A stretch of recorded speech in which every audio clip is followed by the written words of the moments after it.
Hey, welcome. I am Meredith, and I am here with our message for Wednesday, peak of the week, March 15th, 2023. We're using Everyday Witch Tarot for our message today. The Sun and Saturn are in Pisces. The Moon is in Sagittarius, so it's moving into Capricorn for us today. And we're checking out the energy atmosphere, of course.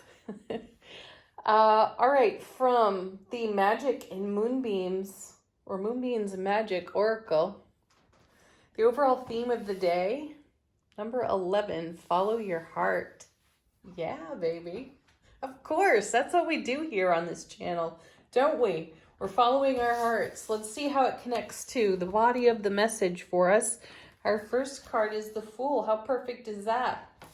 Talk about following your heart.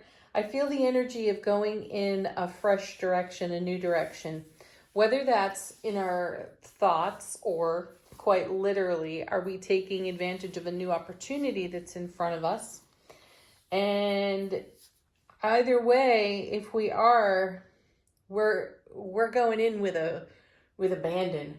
We're full throttle leaping off this cliff. I think that's kind of exciting for us too. We've been talking about it a little bit here on the channel, how everybody is beginning to feel a little bit of a breath of fresh air or a sigh of relief now that Saturn has made its move into Pisces. I know that there has been some discomfort in that transition. Some of you may still be feeling that. Overall, though, this energy of the Fool seems to be what is emerging out of that shift and that change into Pisces. Let's see where the Fool is headed. I can't quite get a hold of the cards today. Nice. 3 of Wands. Ooh, and the 5 of Wands. Interesting combo, because the 3 of Wands is definitely a card of action. So on the 2, we step through the portal and the gateway to a new opportunity. On the 3, we're in it. And we're staking a claim, we're putting down roots, and there's investment that we're anticipating return on with the 3 of Wands. Paired with the 5 of Wands, we're meeting up with some kind of resistance. It's not serious resistance, though it can be, again, the way we speak over our lives, or it can be the feedback that's coming back to us from other individuals.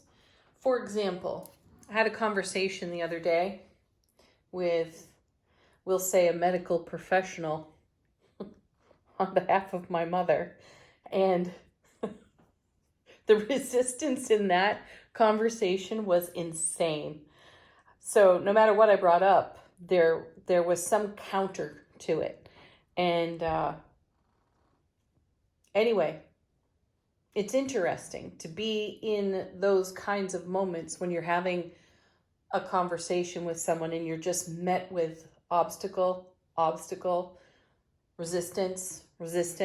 It's kind of crazy. And then you end up just taking the position of what you follow through with in your heart. It's really the only way to go anyway, right?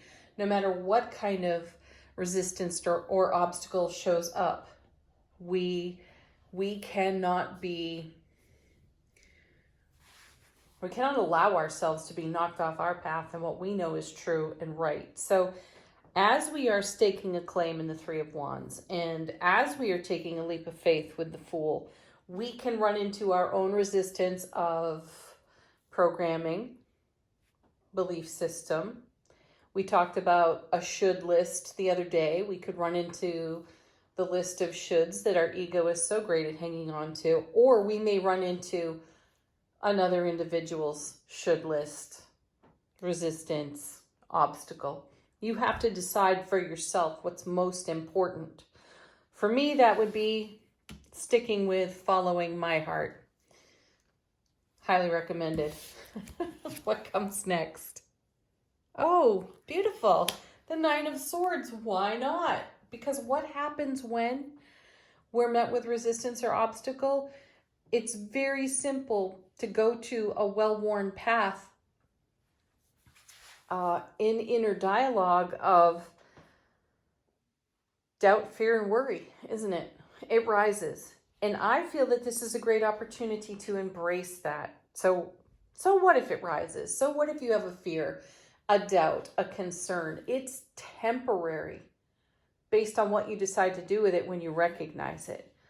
So the fear, the doubt, the worry is there for you to embrace with your heart-centered awareness, right? This gives you an opportunity to do something different in the Three of Wands energy, which is really full of adventure and excitement, excited anticipation, and the Fool energy, the leap of faith, and the positive adrenaline rush that comes from doing just this, blazing your trail, right? So what if you run into some of these obstacles? So what if you have some difficult conversations around it? Do they equate to the totality of the vision you hold for yourself? Does that resistance have any real sway, any real influence in where you are headed? Check that for yourself. How many times have you stopped doing what you've been doing because you've met resistance inside, or you've met resistance in the energy atmosphere? How many times have you allowed that to stop you from blazing your trail? My feeling here is it's happened enough so that you can recognize the signs and say, oh, heck no. Thank you very much. I appreciate the resistance you just introduced me to, whether that's coming from your ego voice or someone else in your environment. Thank you very much for that, because you've only now re-inspired me to keep going. I like this. Okay, next. Oh, how perfect is this?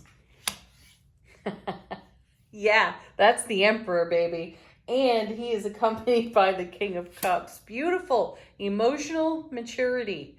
We know how to navigate this. We know how to provide well for ourselves on our foundation. And we're going to do it in the fire of Aries with the Emperor.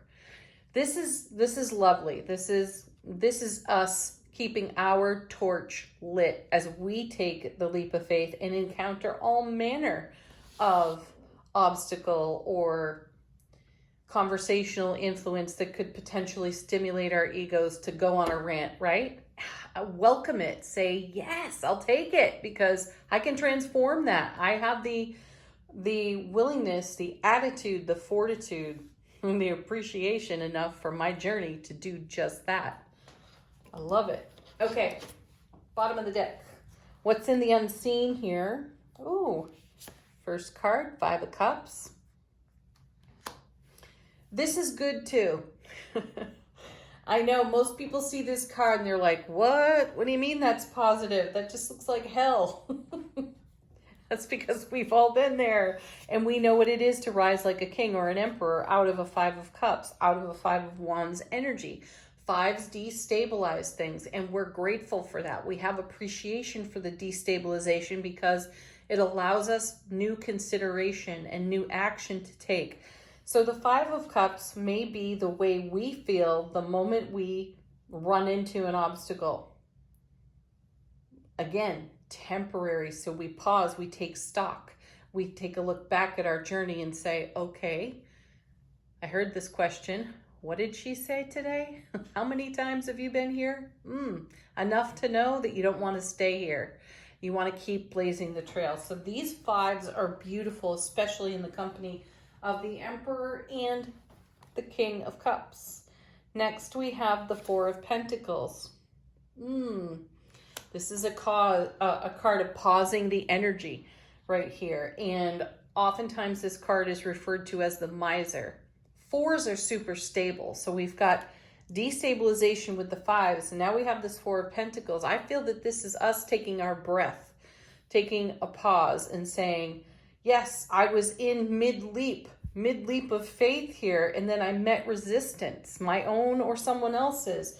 And now I have paused. I've paused to recollect, Five of Cups, and I have paused to reassess and check.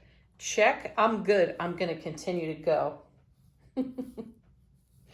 Nice. Our next card, look at this. How beautiful is she? There's the Queen of Cups. So now we have the King's counterpart. And she's shown pregnant on this card, and I feel that that pregnancy represents the nurturing of one's intuitive guidance here. So the King and the Queen of Cups, as you know, are super, super intuitive. They're emotionally awake, aware, alert, and intimate with their world. And they're very connected to what's in heart space over here. So I feel that this is the kind of energy that we arrive at when we take the pause on the Five of Cups and the Five of Wands and understand we're being destabilized so that we can garner our gains here and restabilize on the Four of Pentacles, come at whatever is in front of us in a grounded and centered way and in our emotional well-being so that we're not being impetuous and, you know, deciding to allow the influence of resistance to determine the outcome for us. Oh, next card. How sweet is that? It's the Sun. There it is. That's where we arrive at. Brilliant clarity for pausing and listening to the intuition from, you know, our inner voice, our inner oracle. This is our heart space. And that's our guiding star, isn't it? Lovely energy for us. The next card is the Knight of Pentacles. I like this. Slow and steady wins the race. So this is all very calming. It does not matter that we've seen the Nine of Swords. It does not matter that fear and resistance will temporarily rise. It's only showing up so that we can expand the energy, shift the frequency, and keep going. And this is followed by the Tower. Yeah. The ultimate destabilization right there. And I feel that that Tower represents the fives and our decision to keep going, to go past fears of the past. And then we have the Ace of Cups. That's the last one I'm pulling off the bottom of the deck. And what a fantastic card to end the tarot message with, isn't it? Love, bliss, joy, and happiness on overflow for us because we are following our heart. We are blazing our trail. We may have to pause from destabilization to get recentered. And that's cool. We can do it all without drama. And we are. Sweet, let go. And don't stop. Oh, angel answers. You gotta love this deck because it's always got the right answer for us. So let go of the Nine of Swords. Let go of your destabilized fives. That will bring an incredible harmony to the foundation for us.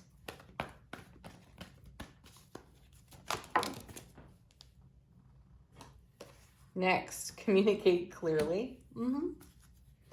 Yeah, restate your intention. Whenever you find yourself in question and in consideration of those moments, when the ego rises, when the vulture thoughts show up, restate your intention very clearly from your heart space to the divine all that is.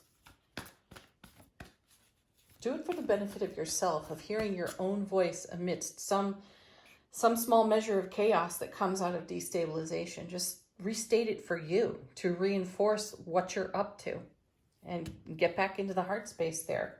Be like the Queen of Cups. Continue to nurture your beautiful intuitive voice. One more. Oh, two more falling out. Opportunity.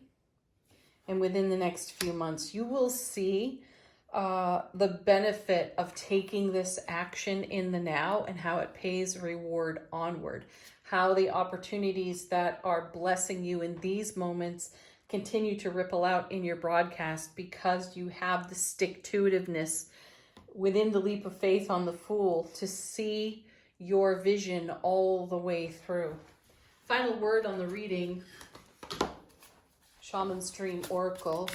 How is our soulful presence whispering to our waking consciousness? 6 cards like just fell out. I'm not going to take the clump. How's our awakening consciousness? Hearing our soulful presence. Here we go.